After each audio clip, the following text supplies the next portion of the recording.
You know, we throw around the word server all the time, but have you ever stopped to think about what one actually is?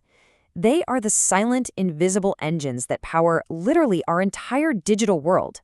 In this explainer, we're going to pull back the curtain on these incredible workhorses. Think about it. Every single time you click a link, type a message, or stream a show, you're setting off this incredible chain reaction. It's like a complex, high-tech ballet, all happening at the speed of light, probably hundreds or even thousands of miles away, in a massive, intelligent facility. So, let's go there. We're going to take a journey right into the digital core of one of these next-generation AI-powered data centers. Just picture this vast, humming space where a glowing central AI is the conductor of an entire orchestra of specialized servers, and each and every one has a very specific, critical job to do.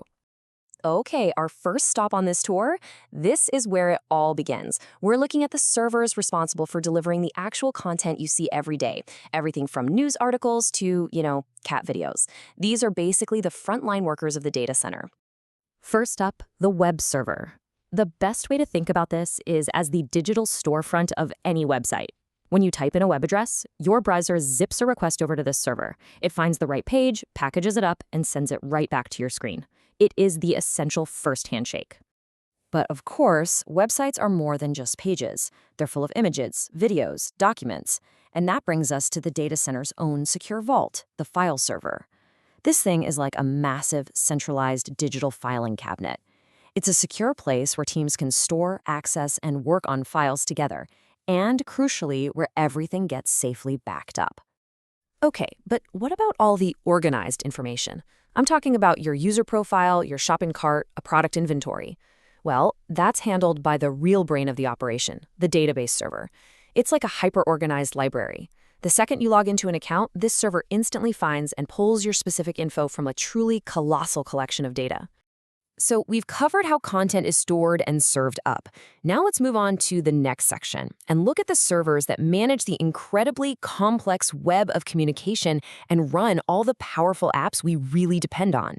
Every single email you have ever sent or received has passed through one of these guys. The mail server is the digital post office, and it works tirelessly, 24/7. It uses this set of rules, you might have heard of them, protocols like SMTP for sending and IMAP for receiving, to make sure every one of your messages gets handled securely and reliably. Now, this one is a real powerhouse. The application server is the engine that runs what they call the business logic of an app. You can think of it as the crucial middleman. It connects the pretty buttons you click on the front end to all the heavy lifting systems on the back end, like that database server, to make the whole thing just work. And hey, for all you gamers out there, this one's for you.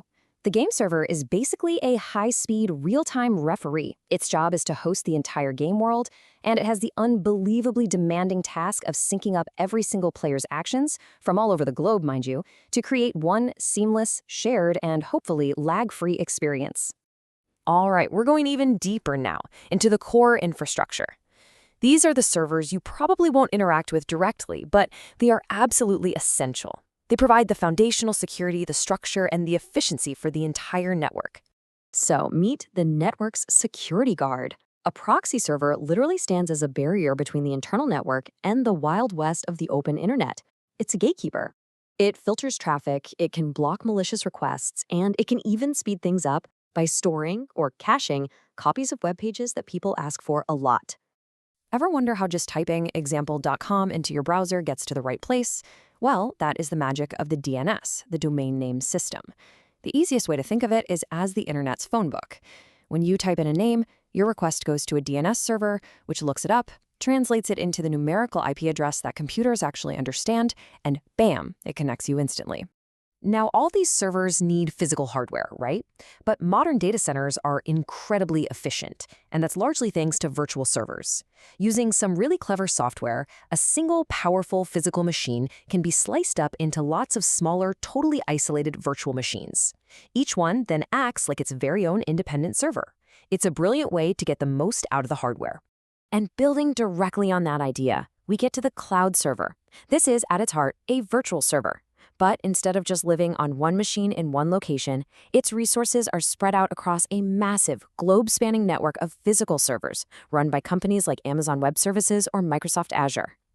The key words here are flexibility and on-demand power. So let's nail this down, because it's a crucial point. Virtualization is the technology that lets you slice up one server into many. The cloud, on the other hand, is the service model that uses that technology to deliver computing power over the internet. So one is all about efficiency on a single box, the other is all about massive on-demand scalability across a whole network. All right, let's pull back and look at the big picture. We've seen all the individual players, but the real magic of a modern data center is how they all work together as one single intelligent system. See, none of these servers are just islands doing their own thing. In our AI-powered data center, a central intelligence acts almost like a nervous system, connecting every single module. It's constantly watching, analyzing traffic, predicting what's needed next, and rerouting data to optimize everything from performance to security, all in real time. It's a living, breathing digital ecosystem. So here's the big takeaway. Your entire digital life is made possible by this diverse team of specialists. You've got the web server that delivers your content, the database that remembers your data, the mail server for your messages, the application server running your tools, the DNS guiding traffic, and the cloud providing all that scalable power. Each one plays a totally critical and indispensable role. And that leads us to a really fascinating final thought. We're already seeing data centers that can practically manage themselves, all driven by these increasingly sophisticated AI systems. So as these systems become more and more autonomous, what does that mean for the future? What will the truly intelligent data center of tomorrow even be capable of?